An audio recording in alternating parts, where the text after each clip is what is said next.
What if you had traded for Garrett Wilson, DJ Moore, Zay Flowers, or T. Higgins before they absolutely popped off in week 5 of 2024 fantasy football? Well, if you had watched last week's buy low video, maybe you would have. Would you have won your matchup?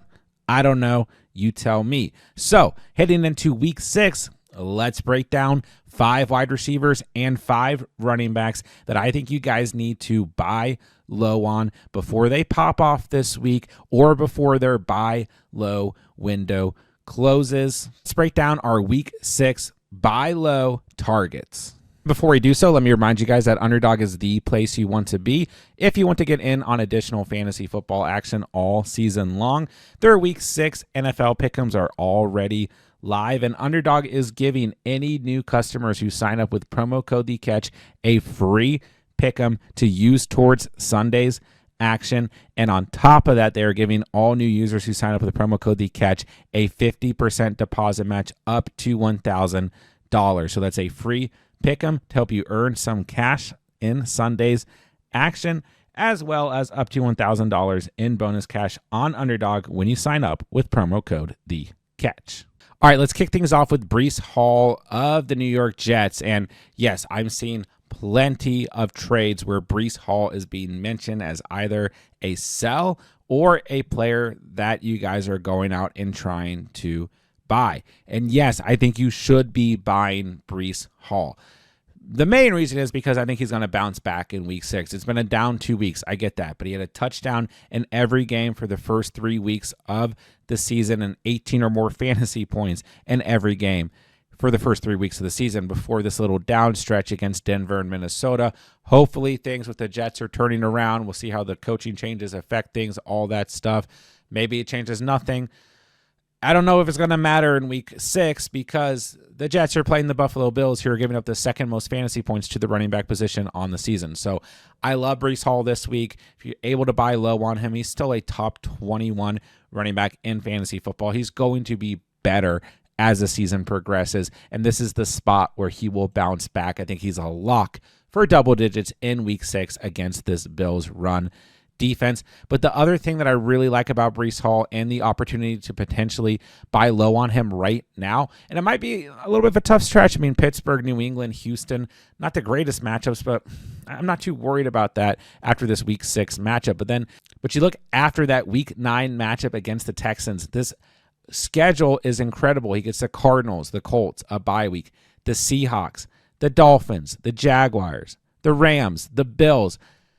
I think Breece Hall, as things stand right now, has the strongest playoff schedule of any running back. Now, defenses can change throughout the season. Some of these run defenses might improve, but right now for the fantasy playoffs, he has the Jaguars, the Rams, and the Bills. That's 3 bottom 5 run defenses in the fantasy playoffs. There's not going to be a large buy low window for Breece Hall, is my belief. I think he's going to bounce back sooner rather than later. I think this matchup in week 6 could very well be that matchup.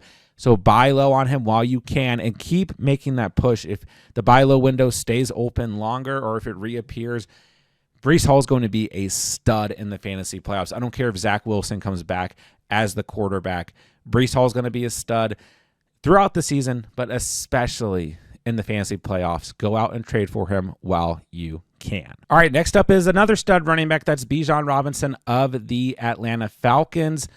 Breece Hall is the RB21 on the season. Bijan's the RB22. In most fantasy drafts, they were drafted as the RB2 and the RB3. Both feel a little bit disappointing. Bijan has had no more than 16 fantasy points in a single game on the season, but he's still been very consistent, averaging 13.5 fantasy points, and his usage has been super frustrating. Like, I thought Arthur Smith was gone. I don't know sometimes when I'm watching this Falcons offense, but he gets the worst run defense in the entire NFL. The team allowing the most fantasy points to the running back position on the season in the Carolina Panthers in week 6. And yes, once again, part of the way that I determine what players I put in these videos is from your guys' trade questions. And I'm getting a lot of you guys asking about selling Bijan Robinson and a lot of you guys looking to trade for Bijan Robinson and a lot of you guys having good opportunities to buy low on Bijan Robinson or a player like Breece Hall. If that buy low window exists in your league, take advantage of it. Bijan maybe doesn't have the highest ceiling on the entire season. Maybe that's what we see, but he still is a plug and play player who's going to get you double-digit fantasy points, and the ceiling, I think, will appear. And I think this is the week it appears. If Bijan Robinson does not have a fantastic game against the Panthers, then sure, we can panic, but he's going to bounce back this week in a big way, and this buy low window is not going to be there. So while you can still trade for Bijan Robinson just by giving up scraps, do it before that window closes. All right, next up is Josh Jacobs of the Green Bay Packers, and I feel like we've talked about Josh Jacobs in the buy low video for like 4 weeks straight, but here we are again. I mean, he was in last week's, and I told you I think this is the week he finally scores a touchdown on the season, and he finally scored a touchdown, had 73 yards on the ground, a reception for 21 receiving yards, and 16.4 fantasy points. So really the kind of general sense I get around Josh Jacobs from you guys is like, it's just Josh Jacobs. Like, I don't really care about him. If he's on my roster, sure, I start him. If, what can I trade Josh Jacobs for? It's just kind of like, He has more fantasy points than Breece Hall or Bijan Robinson, who we just talked about so far on the season. And, sometimes that can be a little bit boring. Like, I definitely have plenty of teams where I go for upside. And I'm all about, kind of going with a trend and picking up players who have a lot of upside. But I also really like players like Josh Jacobs who are just consistent players. And that's what Josh Jacobs has been on the season. Outside of that week 3 matchup against Tennessee where, Malik Willis was running all over the place and the offense was a little bit different, he's had 11.8 or more fantasy points in every matchup on the season. And the important thing is, I think as we get more and more starts with Jordan Love, he's going to see more and more higher overall fantasy performances. Scored the touchdown last week, 16.4 fantasy points like we said. And this week he has a great matchup against the Arizona Cardinals, giving up the 27th most fantasy points so far on the season to the running back position. So Jacobs, just one of these guys that, like I said, I don't feel like a lot of your league mates really value. And sure, maybe he doesn't have an incredible amount of upside, but he's just a consistent player, and that is okay too. If you're not having to trade a whole lot in return for Josh Jacobs, then take advantage of that buy low window. Maybe it stays open a little bit longer, but he does have some nice matchups. The Cardinals this week, the Jaguars in week 8, the Bears in week 11. So we'll see what happens, but I think this offense is just going to continue to get better and better with Jordan Love healthy. Jacobs going to be great. I've been saying it for weeks. So take advantage of the buy low window on Josh Jacobs and go out and trade for him while we still can.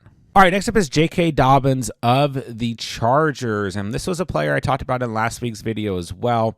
It's really easy sometimes to trade for a player coming off of their bye week or during their bye week, and last week we had Dobbins in his bye week. Now we have him coming off of his bye week. Just 8.4 fantasy points in week 3, 9.2 in week 4. He's the RB20 right now on the season. And I don't know if this week at Denver is going to be like a huge week for J.K. Dobbins per se, but he does have some good matchups coming up in the next couple of weeks. He gets the Cardinals in week 7. He's got the Browns in week 9, who I know are ranked a little bit higher, but they just don't scare me right now whatsoever. The Titans in week 10, the Bengals in week 11. And overall, I do think Dobbins is one of these players who's just going to see enough volume in his offense that I don't know if matchups always going to matter. It certainly mattered in weeks 3 and 4, but overall, Dobbins is the clear RB1 for the Chargers in a run-first offense. And once again, in trades I'm seeing from you guys, like Dobbins just kind of like this afterthought, like, oh, I'll just throw J.K. Dobbins on here as like the cherry on top. I don't care if he gets offloaded. And sometimes with players that got picked up off the waiver wire early in the season and or players that were drafted very late in drafts, fantasy managers have an easier time parting ways with them. So try and take advantage of that. Listen, I don't think Dobbins has as much, upside on the season as some of the guys we've talked about or will talk about in this video, but I do think he'll be a consistent overall running back that you can plug and play and not have to worry about. So kind of take advantage of this window. It might go through this week. It could be a tough matchup here against the Denver Broncos this week for the Chargers offense as a whole. So take advantage of these kind of lower ceiling games for Dobbins that we've seen and the bye week included in there and trade for him while his value is still perceived as low as it has been. All right, last running back that I want to go over is Devon Achane of the Miami Dolphins. So all I'm going to say is that I've seen a lot of fantasy managers panicking on Devon Achane, looking to offload him, get him off their roster, especially after the concussion in week 5. And it kind of depends on how you feel about Devon Achane. But I just want to remind you guys that this is a player who was drafted in the second round for a lot of drafts this year. After, like, I just remember watching through the offseason, just Achane like skyrocket up rankings in ADP. And this is a player in his rookie season who ended up finishing with 800 total rushing yards, 8 rushing touchdowns, 3 receiving touchdowns, and 197 total receiving yards in just 11 games. Like, I just want to remind you guys of the Devon Achane craze. Like 51 fantasy points, 27, 21 and a half. That stretch early in the season last year. And then everything he did at the end of the season was still very solid with 23 or more fantasy points 2 times between weeks 13 and 17. And that was with Raheem Mostert still scoring 100 touchdowns or whatever he did. So just want to remind you guys, like, of the way Achane was perceived last year and then going into this year and then right now, you know? And listen, I have lots of concerns about Devon Achane right now. And it's really not just Devon Achane, it's the Miami Dolphins offense as a whole. But there is good reason to believe that Tua Tagovailoa is going to return this season at some point. And while this offense could definitely still struggle, even, I don't think Tua is going to fix everything here, but that's going to be good for Devon Achane. Now you also got like Raheem Mostert getting back in the mix. Jalen Wright's been in the mix. We've seen Jeff Wilson out there, all that stuff. So there's plenty of question marks and concerns here. But the Dolphins also have a pretty soft run schedule. I mean, after the bye week, the Colts, the Cardinals, the Bills, the Rams, the Raiders, that is incredible. And you get some other okay matchups of Patriots, Packers, Jets, Texans, Niners, Browns. But that opening stretch after the bye week might be too good to ignore. So I've seen Devon Achane be bought on the trade market for next to nothing. So if you believe in Devon Achane, you're not worried about kind of the question marks and concerns, not about just Achane, but around the offense as a whole, or if you just have the belief that things are going to get better, maybe by week 9 or week 10, then go out and trade for Devon Achane because his buy low window is super solid right now. He's on bye week. He had the concussion in week 5. Everyone's panicked about the Dolphins offense for good reason, but there's definitely reason to also believe that Achane will have productive games as the season goes on, and potentially that the Dolphins can have Tua back this season and this offense can start to get rolling once again. We'll find out. All right, so very quickly, here are some other running backs that I think you guys could potentially buy low on that I've seen involved in trades. That I think you guys could target, but maybe aren't my favorite or I think aren't as likely. Alvin Kamara is one of them. I've seen some people starting to offload him, believe it or not, just because they're worried about the Saints offense with no Derek Carr for however long it's going to be. If you have someone dumb enough to trade you Alvin Kamara at a low price, buy him. Aaron Jones coming off of his hip injury. Don't know how long he's going to be dealing with that, but he's been very productive so far on the season. This Vikings offense has been great, and they are on bye week this week, so he's got a nice opportunity. See what you can do with Aaron Jones. Brian Robinson Jr., people are looking at the touches to McNichols, the touches to Eckler, the knee injury, the fact that he scored 2 touchdowns last week and only had 13 fantasy points or however low it was. Brian Robinson Jr. is going to be great all season long, a plug-and-play, super great, consistent player. If you can buy low on him, do it.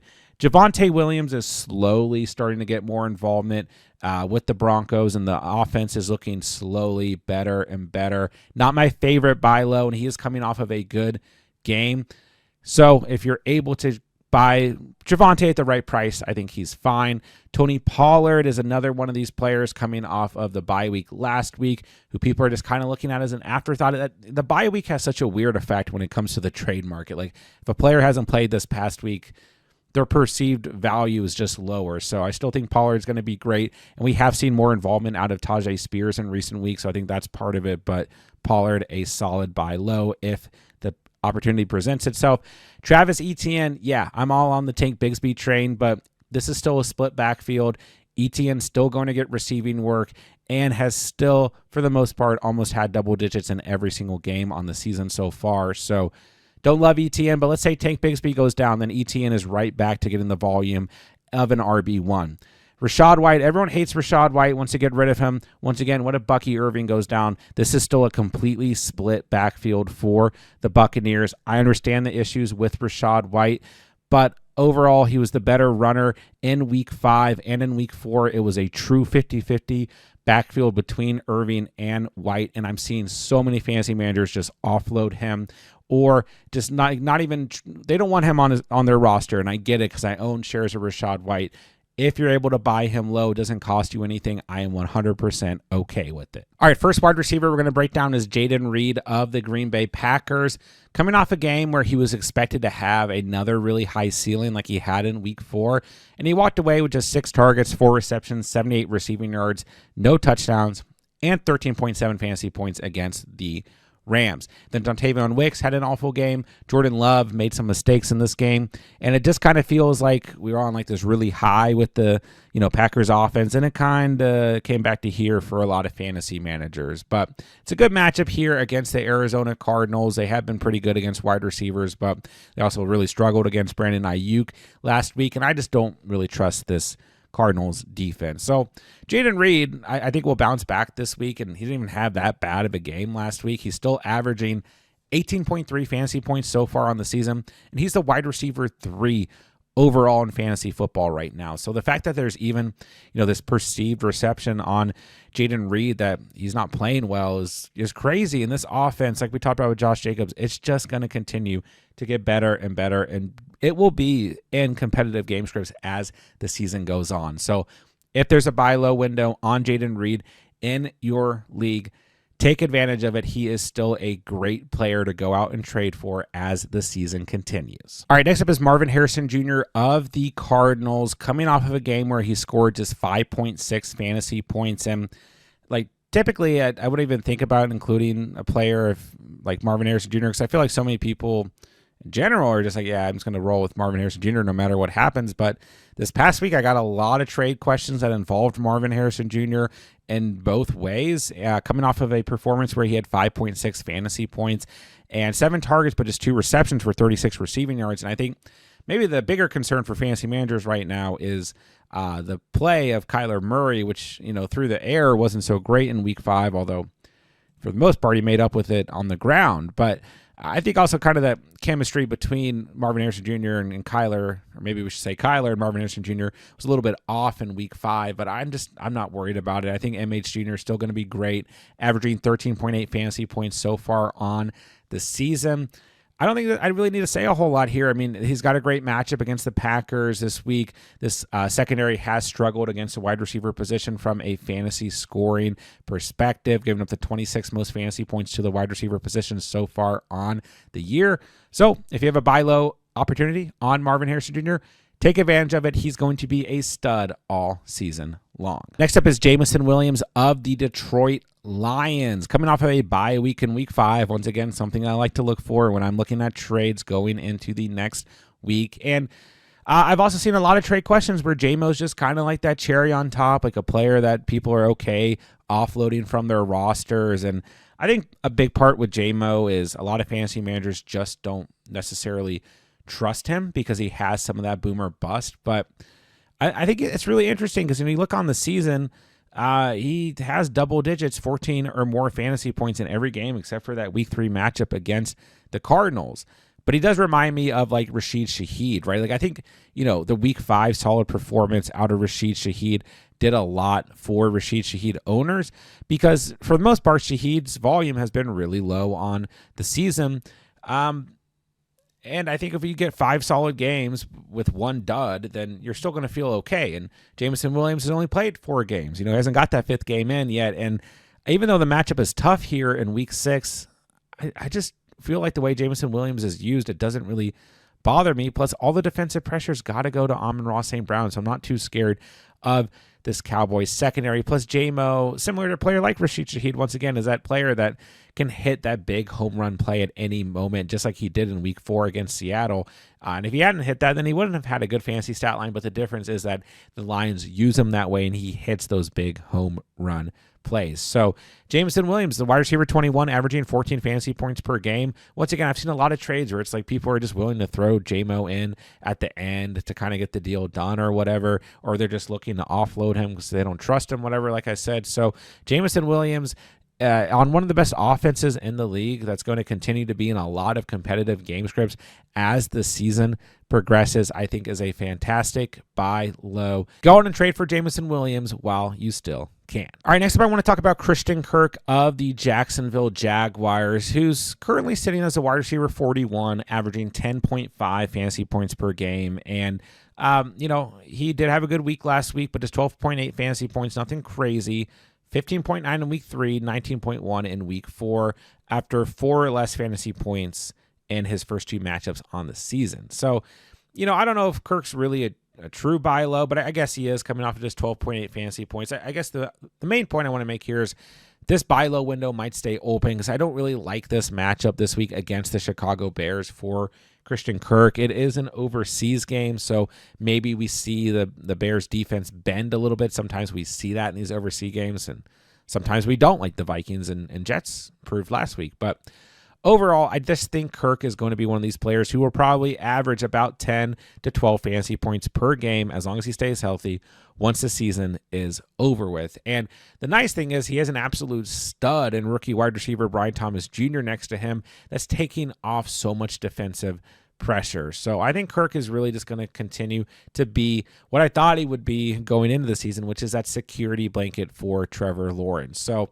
yeah, kind of a lower ceiling last week against an awful Colts defense with 12.8 fantasy points, albeit he only had 4 targets and 4 receptions. I think he could have done more if he got more volume, but it's also hard when Brian Thomas Jr. and Brenton Strange are balling out. So listen, I think this buy low opportunity might extend into week 7, but I think that Kirk's just going to be solid. And once again, he's one of these players that fantasy managers just kind of are like, whatever, I don't care if he's on my roster or not on my roster. So I don't know if the overall upside super high for Christian Kirk, especially with the emergence of Brian Thomas Jr., but I think he'll be very solid as the season continues to go on.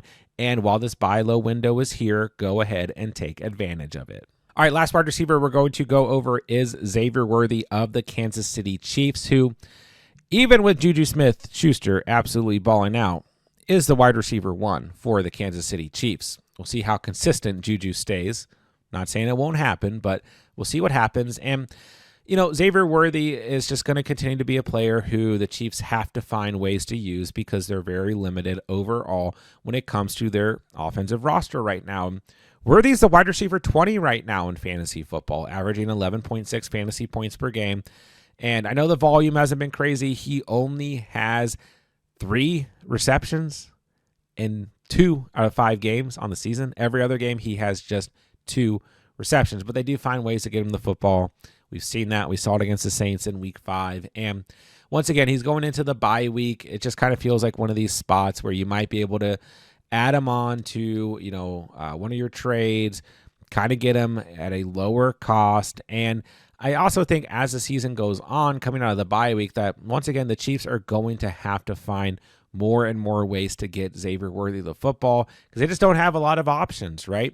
And I think overall, Xavier Worthy is just going to improve as a rookie wide receiver. We have to remember that this Andy Reid system is a tough system. This is a tough offense overall for rookies to learn. I think Xavier Worthy is just going to continue to get better and better as long as he's healthy as the season goes on and be used in some of those kind of tough overall matchups. Like I don't really worry too much about matchups for Xavier Worthy because he kind of is one of these big boomer bust players that can kind of stretch the field and get past defenders even in tough matchups against good secondary. So I think there's a lot to like about Xavier Worthy right now. And like I said, he's a top 20 wide receiver in fantasy football, but a lot of your league mates aren't viewing him as a top 20 wide receiver in fantasy football. The volume's been super low. I think the volume will go up as the season progresses because once again, the Chiefs just don't have a lot of options. Maybe Juju Smith-Schuster changes that, and obviously Travis Kelce getting back in the mix last week helped a lot. The run game looked good, but Xavier Worthy is going to be a vocal part of this Chiefs offense. Patrick Mahomes is throwing him the football. It's the Andy Reid system. Nothing to dislike about Worthy. He's a good buy low while this window is still here. All right, here are a couple other players that I think maybe won't be as likely that you're able to trade for, or not my favorite, but I have seen involved in trades. I think you guys could also consider buy lows for week 6. CeeDee Lamb, I mean, some people are worried about whatever, the sideline chirping, whether that was actually an issue or not between Dak and CeeDee. I don't know. 9 targets, 5 receptions. Some people are worried. I'm not worried about CeeDee Lamb. 11.4 fantasy points in week 5. If there's actually a buy low opportunity for CeeDee Lamb, he plays the Detroit Lions this week. It's a great matchup. Then he has a bye week in week 7.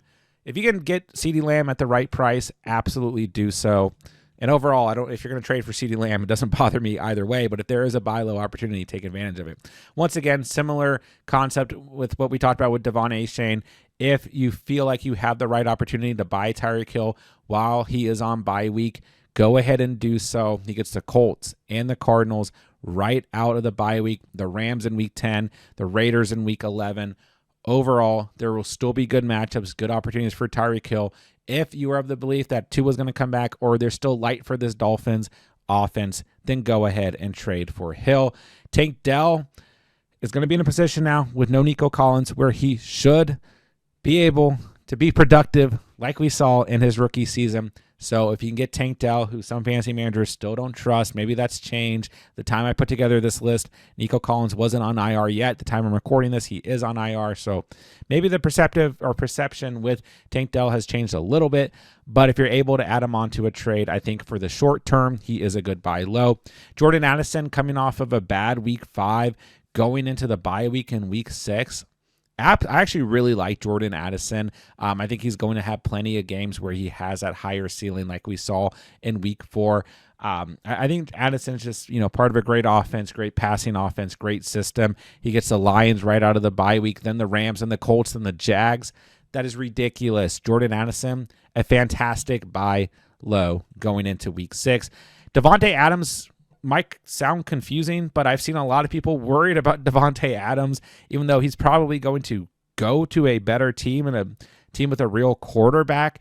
But we also don't know that for sure. That we don't know, is a hamstring injury real? I don't know, but I have seen a lot of people trying to buy Davante Adams in case he ends up, with the Bills or the Ravens or the Jets or whatever it's going to be, and he is automatically better in fantasy football from having a quarterback who can actually throw. Then I've also seen people panicking, like they don't want anything to do with this. It's kind of weird. So if there's a buy low opportunity for Davante Adams, yeah, maybe he doesn't play in week 6. Maybe he doesn't play in week 7, but he will be back at some point, and he will still be Davante Adams, and maybe even with an upgrade at quarterback. Go ahead and take advantage of that if you can. Scary Terry has been great. Wasn't great the first 2 weeks of the season. 13.4 fantasy points in week 5, a little bit lower, but we're really seeing this offense just start to become very consistent. Jayden Daniels be a very, very good young quarterback. He's a wide receiver 24. If there's a buy low opportunity on Terry McLaurin in your league, absolutely smash that. He gets two great matchups coming up here between the Ravens and the Panthers. If there's a buy low window on McLaurin, take advantage of it. And that'll do it for today's video. There are my primary buy low targets for week 6. Let me know who you guys are trying to trade for or who you are trying to trade in the comment section down below. And don't forget, I'm answering all fantasy football questions in the comment section down below. So if you guys need anything whatsoever moving into week 6, drop me a comment and I'll answer every single comment on the video before Sunday's action. And don't forget, we've got everything that you could possibly need for week 6 of the fantasy season here on the channel. So make sure you guys are subscribed so that you don't miss out on any of the content. Make sure you guys check out the content for the week to help you bring home a dub. With that, I'll say thank you guys so much for watching and or listening. And remember, you saw it here on The Catch.